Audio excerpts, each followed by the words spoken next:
Bueno, buenos días mis hermanos, amadas y hermanas, hermanos santos y santas. El Señor sea glorificado en todo lo que hacemos. Continuamos en el tema acerca de la marca de la bestia, ¿verdad? Vamos a seguir ahondando en este tema que es bastante polémico y controversial en muchas denominaciones. Cada quien tiene sus momentos de interpretación, y así que les voy a dejar para que continuemos esta dinámica a nuestro amado santo Nectalí Álvarez, que le va a seguir dando un poco más de argumentos, de perspectiva, de interpretación acerca de este tema. Así que lo dejamos en manos de nuestro amado santo Nectalí Álvarez. Bendiciones. Buenos días para todos. Como siempre, nuestro corazón se regocija al abrir la palabra de Dios. Y no sucede otra cosa diferente en esta mañana. Y eso que sucede es que al abrir la palabra de Dios, ella nos dice en el capítulo 24 de Mateo: y será predicado este evangelio del reino por testimonio en todo el mundo, y entonces vendrá el fin.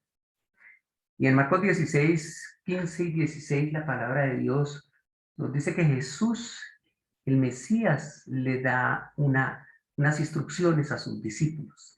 La primera instrucción que les da es: ir por todo el mundo y predicar el evangelio a toda criatura, y entonces vendrá el fin. Pero ¿cuál es ese evangelio? ¿Cuál es ese evangelio del reino? En Apocalipsis, el capítulo 14, versículo 6, dice que Juan, el profeta, vio volar por el medio del cielo a un ángel que tenía el evangelio del reino eterno, el evangelio eterno, para predicarlo en todo el mundo.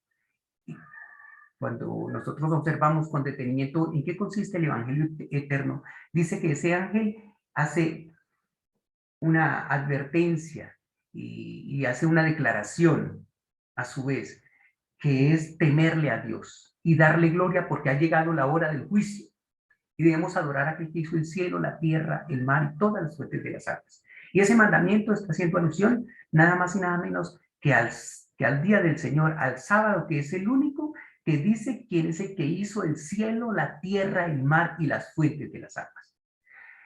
Y el segundo ángel nos siguió diciendo: ha caído Babilonia. Y el tercer ángel dice: si alguno adora a la bestia o a su imagen y toma la señal en su frente o en su mano, ¿cierto? O toma su marca en su frente o en su mano, este también beberá del vino de la ira de Dios. Nosotros no podemos predicar un evangelio si no sabemos cuál es el contenido de ese evangelio. No podemos ir a presentar un mensaje si no sabemos cuál es el contenido de ese mensaje. Y el contenido de este mensaje de la verdad moderna, de la verdad actualizada, de la verdad presente, es ese mensaje del tercer ángel. Y habíamos quedado hace 8 días, habíamos definido, bueno, no hace 8 días, la semana pasada, habíamos definido un tanto eh, cuál era la historia de la marca de la bestia. Ya sabemos cuál es la imagen de la bestia, cuál es la bestia misma. Entonces sabemos ya que la bestia es el papado, que la imagen es el protestantismo apóstata cuando se haga al poder civil e imponga la ley dominical, que es la marca de la bestia. Hoy vamos a continuar definiendo ese concepto de la marca de la bestia. Así es que vamos a compartir estas imágenes que hemos venido ya estudiando durante varias semanas. Y bueno, me toca compartirla así porque la presentación no me permite otra cosa sino volver a iniciar. Y bueno, hemos estado hablando precisamente de lo que dice Apocalipsis, el capítulo 3, ¿cierto? El capítulo 13. El versículo 15 dice que hacía que todos los pequeños y los grandes, los ricos y pobres, los libres y esclavos, se les pusiese una marca en la mano derecha o en su frente. ¿Quién hace eso? Eso lo hace la imagen de la bestia. ¿Y por qué lo hace la imagen de la bestia? Porque la segunda bestia de Apocalipsis, el capítulo 13, que es los Estados Unidos, le da el poder, ¿cierto? Le sopla en ella vida, es decir, le da facultad para que administre la legislación norteamericana y pueda hablar. Y ya vimos que una nación habla es precisamente a través de sus normas, de sus legislaciones. Ya vimos que la marca de la bestia es un jaragma o un charagma, ¿cierto? Y luego vamos a definir un poquito más qué significa esta marca que viene de la raíz griega charagma, ¿cierto? Vamos a definirlo porque inclusive el mismo concepto es importantísimo entenderlo. Y vimos también algunas referencias a la marca de la bestia, lo que dice el mensaje del tercer ángel, el concepto de Apocalipsis del capítulo 15. Y hoy vamos a ver que los adventistas del séptimo día hacen una cosa, y es sostener que el mensaje del tercer ángel amonestará simultáneamente contra la recepción de esa marca. Y ese es el mensaje nuestro, ese es el mensaje que nos caracteriza como pueblo de Dios y que se convertirá en el fuerte pregón de Apocalipsis capítulo 18, versículo 1 hasta el 4. Y ya vimos algunas definiciones de dónde se encuentra la marca de la bestia en Apocalipsis, el capítulo 13, el capítulo 14, el capítulo 15, el capítulo 16 y el capítulo 19. Ahí están todas las referencias a la marca de la bestia. Por tanto, es supremamente importante para nosotros no solamente definir quién es la bestia, quién es la imagen de la bestia, sino también qué es la marca de la bestia, ¿cierto? ¿Cómo termina el mensaje del tercer ángel? Entonces hace alusión a los que guardan los mandamientos de Dios y la fe de Jesús. Es decir, en un extremo está la marca de la bestia. Escuchan bien lo que les estoy diciendo.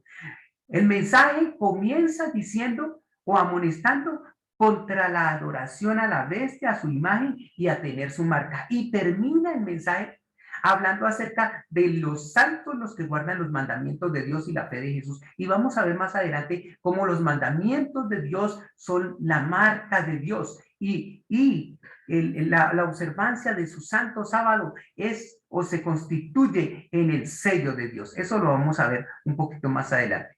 Todas estas diapositivas ya las vimos, hablando acerca de cómo la palabra de Dios se convierte en una señal. Y vimos los soportes, ¿cierto? Y vimos también cómo el enemigo de Dios, Satán, el Teitán, también suma 666. Y estuvimos observando también cómo el concepto de latinos o el reino latino que se encuentra en el Lacio, en Roma, también nos suma 666. Y así hemos venido transitando por el concepto de lo que se encuentra en Roma, ¿cierto? El reino latino, y allí en Roma se encuentra también la iglesia latina. Y la iglesia latina, de manera extraordinaria, descrito en este libro, desarrollando la revelación de Roy Alan Anderson, también nos suma 666. Qué interesante cómo la palabra de Dios nos ha venido dando luz, y además de eso, la historia y el estudio de nuestros pioneros han venido desentrañando este misterio, ¿cierto? Armando nuevamente este rompecabezas. La iglesia de Italia, hermanos, ahí está el nombre de la iglesia de Italia, ¿cierto? La iglesia italiana nos suma 666. Y cuando la iglesia italiana tomó la hegemonía en el mundo, entonces nos mostró que ellos realmente estaban cumpliendo con las características de esa segunda bestia de Apocalipsis, el capítulo 13 y el versículo 15 hasta el versículo 20.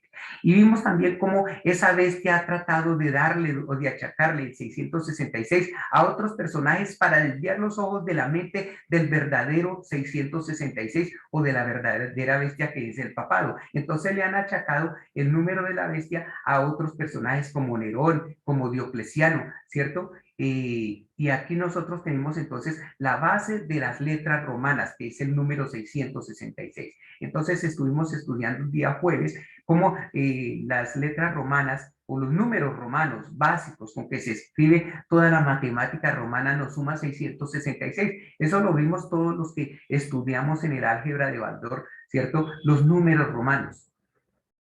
Y entonces habíamos quedado prácticamente aquí. La interpretación del Vicarium Filii Dei, el misterioso nombre, el nombre que se ha autopuesto con que se ha tipificado o se ha caracterizado el papado. El papado ha dicho que ellos son el vicario del Hijo de Dios o el sustituto de Dios en la tierra, y hoy vamos a continuar con este origen que se encuentra consignado en la donación de Constantino, que algunos escritores trataron de evidenciar que era falso, pero que muchos papas, más de 10 papas, lo utilizaron como prueba de su autoridad temporal, y fue escrito precisamente por ahí en los días del emperador en el siglo IV antes de Cristo.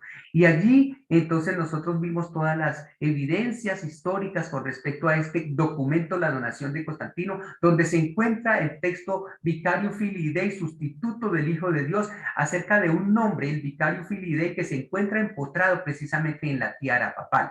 Entonces vimos también a algunos escritores que hablaron en sus documentos acerca de este título, el Vicario Filii Dei, ¿cierto? Como por ejemplo este señor Nicolás Cusa de Valla. Y vimos la posición de los protestantes también, como muchos de ellos han utilizado este nombre del Vicario Filii Dei, y ellos explicaron también cómo este Vicario Filii Dei tenía que dar la cantidad correcta, tenía que concordar con el orden papal, debería ser un nombre propio del anticristo, el que dice ser vicario de Cristo o sustituto de Cristo, no un título dado por sus enemigos, sino algo que él se autopusiera, un nombre que él mismo se pusiera. Tendría que ser un título usado por el anticristo para su autoostentación, es decir, autoostentación es lo que él iba a mostrarle al mundo, que su autoridad, su hegemonía, su jerarquía era tan poderosa que era el mismo Dios en la tierra, y lo vamos a seguir viendo. Vimos varios protestantes como Armstrong, William Linney, David Austin, Robert Schimmel, que aplicaron el número, al número 676 títulos como Ludovicos, Lateínos, Romic y Vicario Filii Dei, precisamente. Desde el mismo siglo XIX ya había cierta resistencia a aplicar ese título al número 666. ¿Y por qué? Porque la orden de los jesuitas en la Compañía de Jesús buscaba eso, que no se tipificara al Papa como la bestia, la segunda bestia del cuerno pequeño, ¿cierto? El anticristo, el hombre de pecado. Eso era lo que perseguía la Compañía de Jesús, desviar los ojos de la gente para que no se identificara a este personaje, al papado, con el Vicario Filii Dei. Veamos ahora el Vicario Filii Dei en los autores adventistas. Y aquí vamos un poquito más despacio. Uno de nuestros grandes pioneros, Uriah Smith, contemporáneo de Guillermo Miller, de Elena de White, ¿cierto? Decano de interpretación profética de los círculos adventistas, fue por medio de que se atribuyó la expresión Vicario Filii Dei al papado. Ya, él lo tomó ya de la historia que traía este título. Vicario Filii Dei fue entendido por Smith como la expresión más plausible que hemos visto sugerir, conteniendo el número de la bestia, que es el título, que el papado se toma para sí mismo y permite que otros le apliquen. Este título, Vicario Filii Dei, significa sustituto del Hijo de Dios. Sustituto del Hijo de Dios, ¿cierto? O sea que ya el Hijo de Dios no se necesita, sino con la sola presencia del papado es suficiente. Y otro pionero, John Nevins Andrews, que le dio su nombre a la famosa Universidad de Andrews en los Estados Unidos, que hoy es una de nuestras insignias, fue el exponente teológico más importante de nuestra denominación. Se incluye en la reedificación de su obra el Apocalipsis, del mensaje de los tres ángeles. Eso sucedió, o él publicó el 6 de diciembre del año 1877. También ese título importante. Otro de nuestros importantes presidentes, uno de los primeros, es de Stefan Haskell, ¿cierto? O S.N. Haskell. Por ejemplo, cuando se trata del tema de Apocalipsis 13, solo hizo hincapié en el mensaje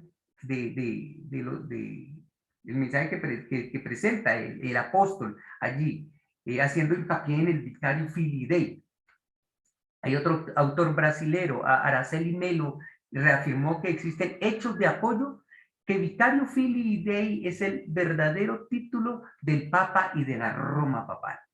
Roy Alan Anderson, ya más conocido, les presenté ahorita las obras de él. Un importante nombre en el evangelismo adventista utilizó títulos como Stur en arameo, que ya vimos que Stur también suma 666, la Iglesia de Italia, la Iglesia Latina, ¿cierto?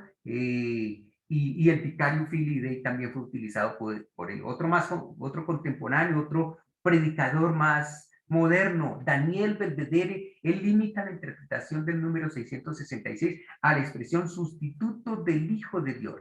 Y Mervyn Maswell adoptó esa misma posición. Así es que tenemos suficiente material para comprender y soporte bibliográfico para evidenciar que el título Vicario Filii Dei ha sido proclamado por el Papa como un título de él mismo, ¿cierto? Y sigamos viendo entonces otra declaración. Los mismos católicos admitieron ese título. En el día 14 de noviembre del año 1914, una revista católica, nuestro visitador dominical, admitía en una sección dedicada a las consultas de sus lectores que las letras grabadas en la mitra papal correspondían al título Vicarius Filii Dei, aunque objetaron que la suma de las letras en relación con el 666 se podría dar en cualquier nombre. Eso a manera de excusa. Obviamente, inicialmente lo hicieron como algo de lo cual tenían que orgullecerse, ¿cierto? Pero cuando se dieron cuenta que la suma de las letras de ese nombre daba 666, dijeron, nos están descubriendo, nos están desenmascarando, la gente está investigando, así es que no podemos utilizar más ese título, tenemos que buscar la forma de camuflar ese título. Y fue así como el día 18 de abril del año 1915 volvieron a ratificarlo, pero ya comenzaron a sacar excusas. Dice 18 de abril de 1915 en la revista Nuestro Visitador Dominical. En la misma sesión de esta revista se reconocía otra vez la existencia de ese título en la mitra. En su argumentación se sostenía que el obispo de Roma era cabeza de la iglesia y se le había conferido el título de vicario de Cristo. Aunque más adelante se retrataron, así es que eso los puso en evidencia. Y en esa misma revista, en su edición el 6 de septiembre de 1917, se afirmó que el título no estaba inscrito en la tiara papal, ni es un título oficial, y eso fue repetido el 3 de agosto del año 1941, señalando nuevamente la falsedad de las declaraciones de que en la tiara existiese una inscripción. Entonces nosotros estamos viendo aquí cómo ellos inicialmente aceptaron, tuvieron la asunción de que el título sí pertenecía al Papa, pero después comenzaron a retractarse al verse desenmascarados.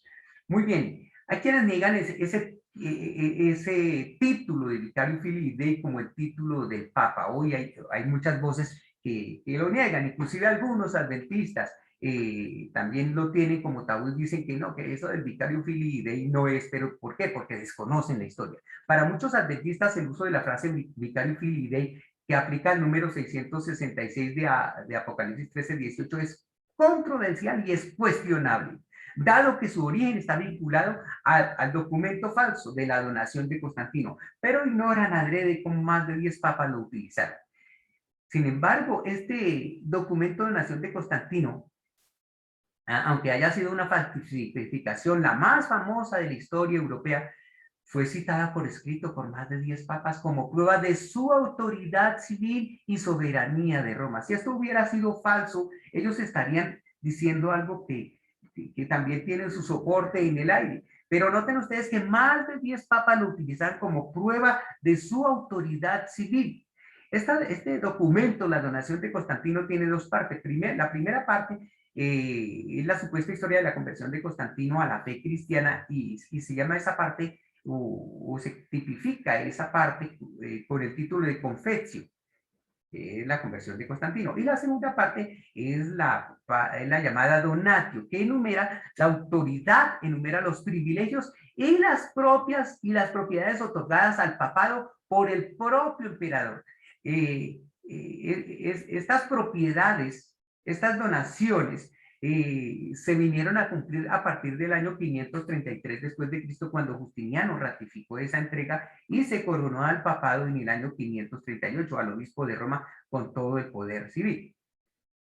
Después de la donación de Constantino, hermano, fue expuesto como un fraude ese documento en 1440 por Lorenzo Valla, y él probó que la donación tuvo que haber sido escrita varios siglos después de la muerte de Constantino. El Vaticano condenó el trabajo académico de Valla al incluirlo en el índice de libros prohibidos en el año 1559. Pero parece interesante la falsificación, ¿verdad?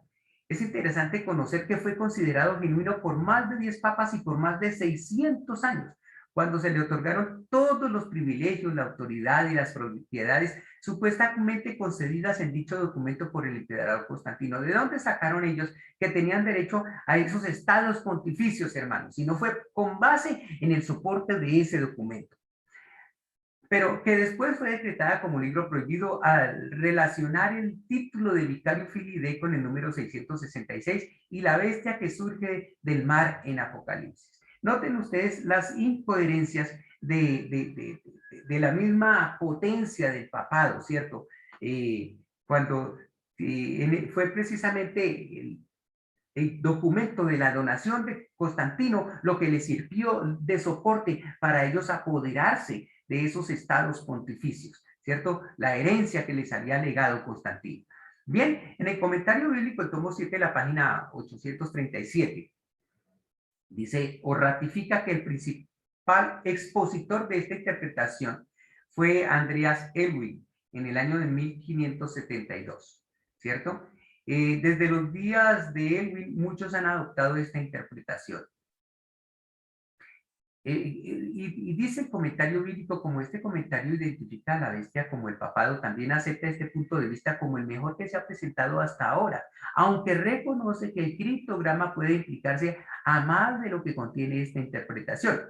Y en cuanto al título de Vicario Filii Dei, la revista católica Nuestro Visitador Dominical presenta el informe que yo ya les relacioné hace un momentico. La pregunta es, ¿cuáles son las letras que se supone que están en la corona del Papa y qué significan, si es que tienen significado? Y la respuesta fue, las letras grabadas en la mitra del Papa son estas: Vicario Filii Dei, que en latín significan vicario del Hijo de Dios. Los católicos sostienen que la iglesia, que es una sociedad visible, debe tener una cabeza visible. Es decir, que no basta que el Hijo de Dios esté en el cielo, sino que se necesita una representación visible en la tierra, y esa representación hace alusión al vicario del Hijo de Dios, que lleva por título el Vicario Filii Dei, y no es otro que el Papa de Roma. Wikipedia lo define esta revista Nuestro Visitador Dominical. Dice que es, porque existe, hermanos, en la actualidad la revista, es una compañía editorial católica en Huntington, Indiana, e imprime el semanario nacional estadounidense de ese nombre, así como numerosas publicaciones periódicas católicas, muchos libros religiosos, folletos, materiales catequésicos, encartes para boletines o documentos parroquiales, y sobres de ofertorio y ofertas, con un sistema de donaciones en línea y sitio web de fe en acción para las parroquias. Ahí ustedes pueden encontrar la revista Nuestro Visitador Dominical, y dice claramente que fue fundada en 1912 por el padre John F. Knoll.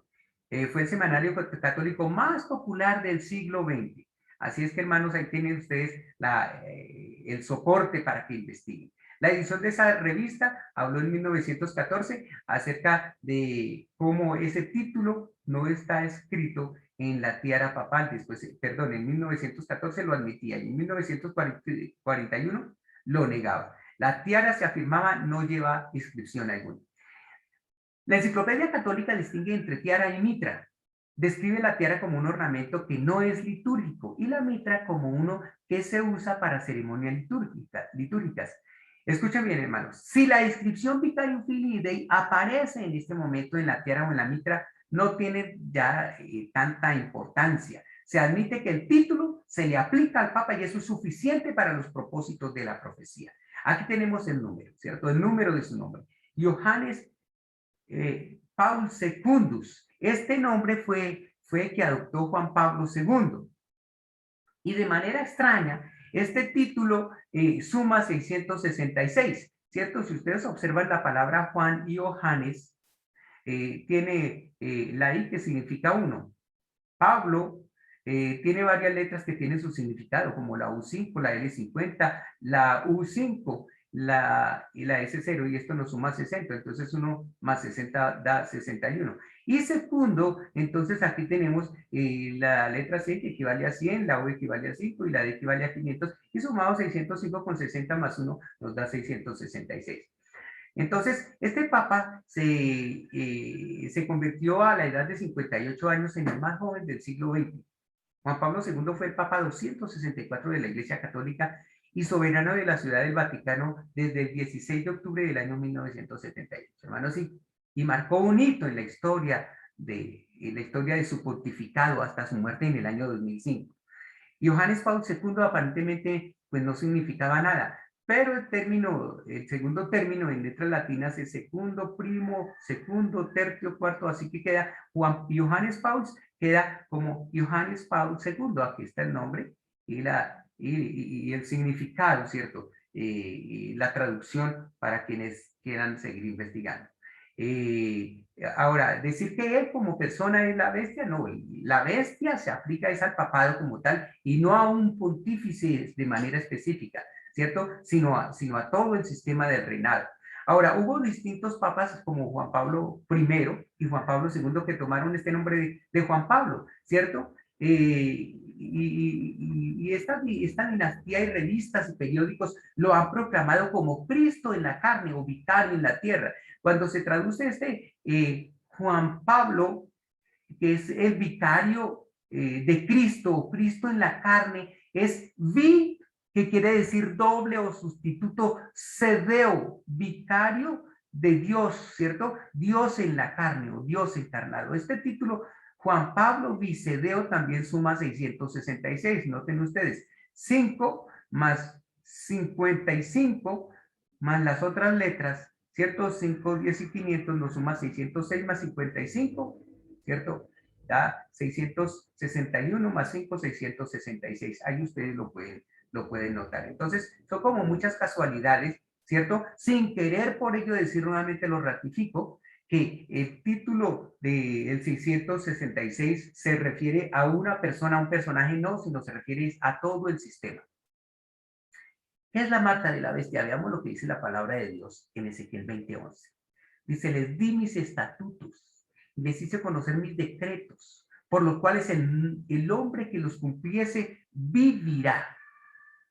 Y les di también mis días de reposo, mis Shabbat, dice en el original, para que fuesen una señal entre mí y ellos, para que supiesen que yo soy Jehová, que los santifico. Yo soy Jehová vuestro Dios. Andad en mis estatutos y guardad mis preceptos y ponedlos por obra. Versículo 20, y santificad mis días de reposo, santificad mis Shabbats, y sean por señal entre mí y vosotros, para que sepáis que yo soy Jehová vuestro Dios. Hermanos, el sábado es la señal de Dios sobre aquellos que guarden el sábado como debe ser, que adoren a Dios como es correcto. En Éxodo 30:13 lo dice, tú hablarás a los hijos de Israel diciendo, en verdad, vosotros guardaréis mis sábados, mis shabbats, mis días de reposo, porque es señal entre mí y vosotros por vuestras generaciones, para que sepáis que yo soy Jehová, que os santifico. Así que guardaréis el día de reposo, el Shabbat, porque santo es a vosotros. El que lo profanare de cierto morirá.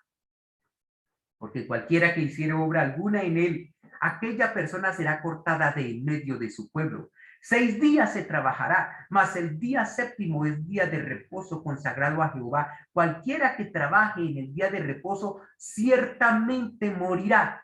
Guardarán pues el día de reposo los hijos de Israel, celebrándolo por sus generaciones, por pacto perpetuo. Señales para siempre entre mí y los hijos de Israel, porque en 6 días hizo Jehová los cielos y la tierra, y el séptimo día cesó y reposó. Noten una cosa, hay una declaración que aparece en el versículo 14. El que profane el Shabbat, el que profane el sábado, de cierto morirá. En el versículo 15, cualquiera que trabaje el día del sábado, ciertamente morirá. Noten una cosa, es tan sagrado el día del sábado que su violación es una afrenta directa a Dios. Dice que morirá. Y la sentencia de la imagen de la bestia dice que el que no tenga su marca, de cierto morirá. ¿Cuál es el día que se encuentra en oposición al sábado? Al séptimo día de la semana. El día que se encuentra en oposición es el día domingo, que se encuentra en el extremo contrario de la semana, en el primer día de la semana. Por eso nosotros entendemos que siendo el sábado el sello de Dios, la marca de Dios, entonces el domingo no puede ser otra cosa que la marca del enemigo, del que se encuentra opuesto a Dios, ¿cierto? La marca de la bestia. En el libro Testimonios para los Ministros, la página 133 dice lo siguiente: Juan fue llamado a contemplar a un pueblo distinto de los que adoran a la bestia o a su imagen, al guardar el primer día de la semana. La observancia de ese día es la marca de la bestia. Testimonios para los ministros, la página 133. Interesante, qué declaración. La observancia de ese día es la marca de la bestia. Vamos a seguir viendo el soporte que presenta la sierva de Dios. Evangelismo, página 174. Dice, la marca de la bestia es el día de descanso papal. Cuando se imponga por ley ese día, se constituye en la marca de la bestia. Comentario bíblico, cuando habla acerca, Elena de Guaya, acerca de ese texto de la marca de la bestia, en el tomo 7, la página 941, esos son comentarios que hace Elena de Guaya. Dice, cuando llegue la prueba, se manifestará claramente que es la marca de la bestia. ¿Qué es la marca de la bestia? Y es la observancia del domingo, cuando llegue ese día de la imposición de la ley dominical. Y escuchen lo que dice Joyas de los Testimonios, tomo 3, página 232. Yo coloqué aquí solamente el extracto de los textos. Si ustedes van a cada uno de los libros, pues van a encontrar más la ampliación de los conceptos. Pero dice aquí de manera puntual, la señal o sello de Dios se revela en la observancia del séptimo día. Monumento recordativo de la creación por el Señor. La marca de la bestia es lo opuesto a esto, la observancia del primer día de la semana. Hermanos, nosotros tenemos un asidero contundente que es la palabra de Dios extendida, el espíritu de profecía, ¿cierto? Como nos lo decía nuestro pastor hace unos días.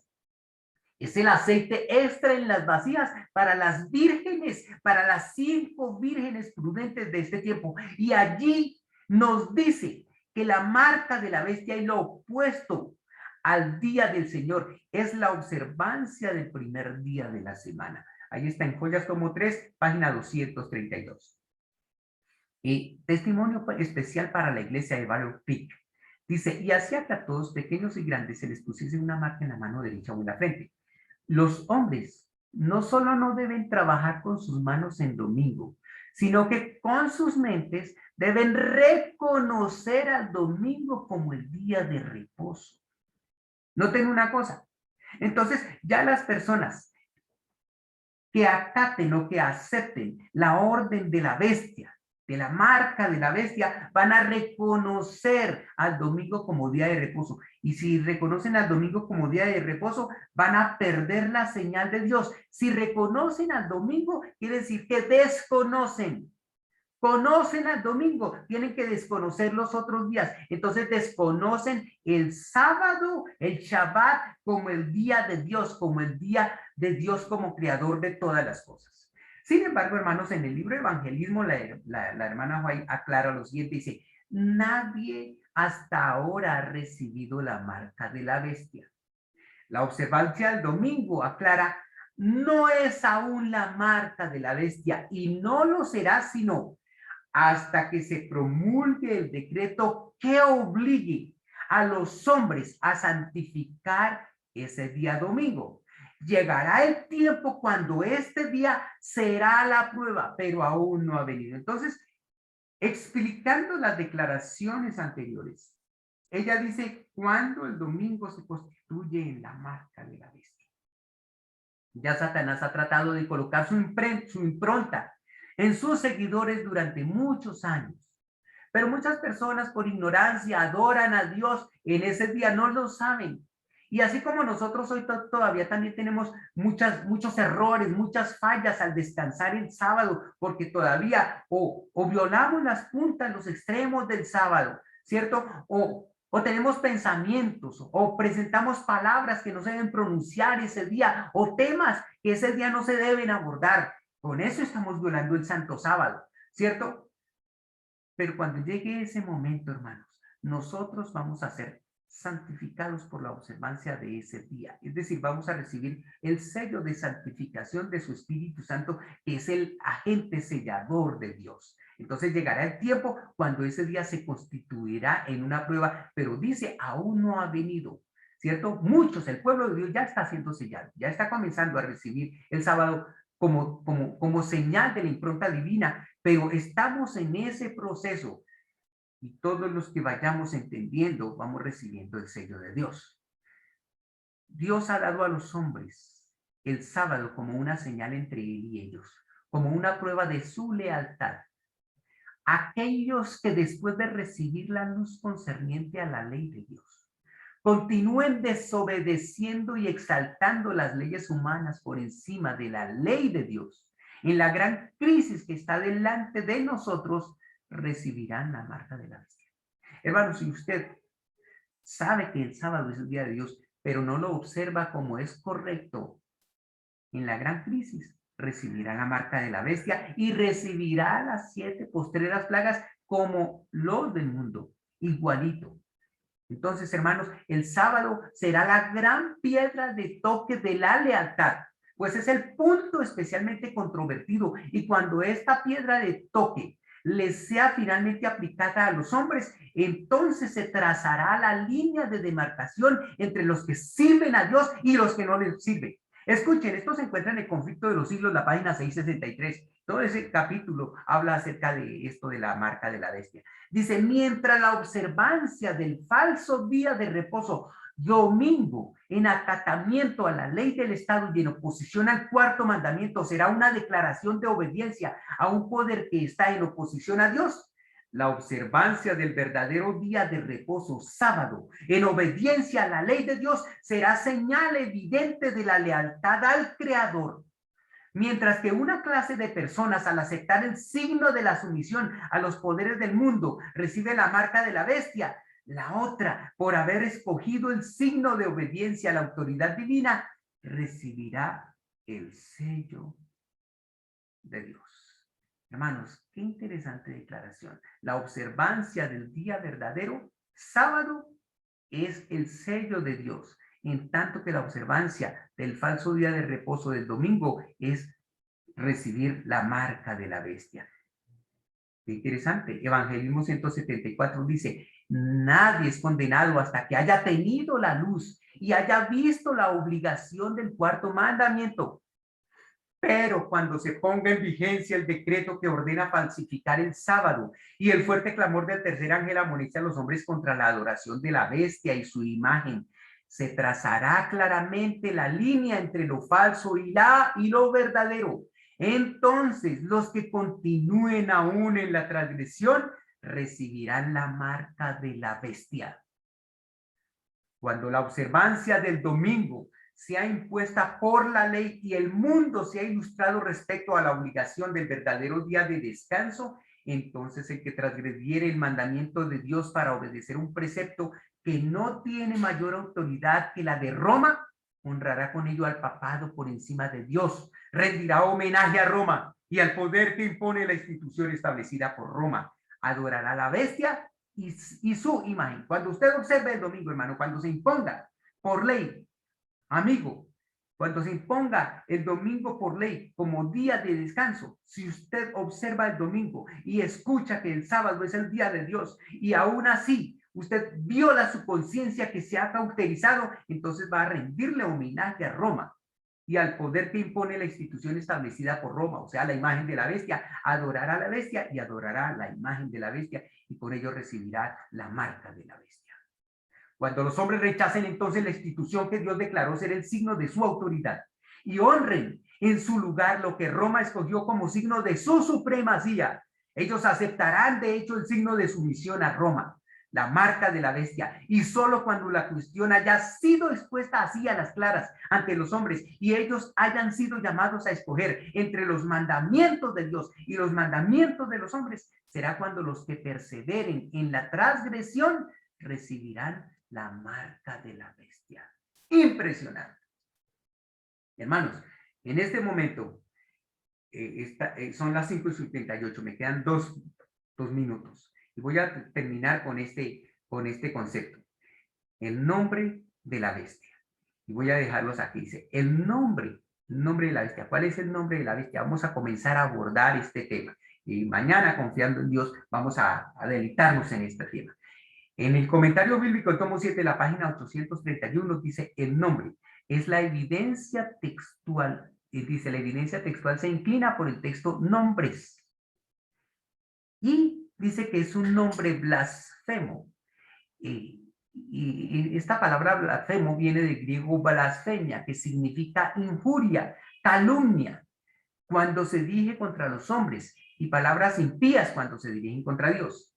Sin duda aquí predomina el último sentido, o sea, las palabras impías cuando se dirigen contra Dios. El nombre o los nombres aparecen como si estuvieran inscritos sobre las cabezas y representan indudablemente los títulos blasfemos y usurpados por la bestia. Y entonces dice, ver comentario de Daniel 7:25, y en Daniel 7:25 dice, y hablará palabras contra el Altísimo, y a los santos del Altísimo quebrantará, y pensará en cambiar los tiempos y la ley, y serán entregados en su mano hasta tiempo y tiempos, y la mitad de un tiempo, o medio tiempo, dice. Entonces, ¿qué es ponerse en lugar de Dios, hermanos? Es perdonar pecados y hacerse pasar por Dios. Hermanos, comenzamos entonces, terminamos, redondeamos el tema de la marca de la bestia, entendiendo que la marca de la bestia es la observancia del domingo, cuando sea impuesto por la imagen de la bestia en los Estados Unidos de Norteamérica. Que mi Dios los bendiga, hermanos. Vamos a continuar mañana con este apasionante tema del nombre de la bestia. ¿Cuál es el nombre de la bestia? Mañana vamos a definirlo y si el Señor nos presta la vida y nos da la licencia, vamos a deleitarnos en este extraordinario tema. Amén.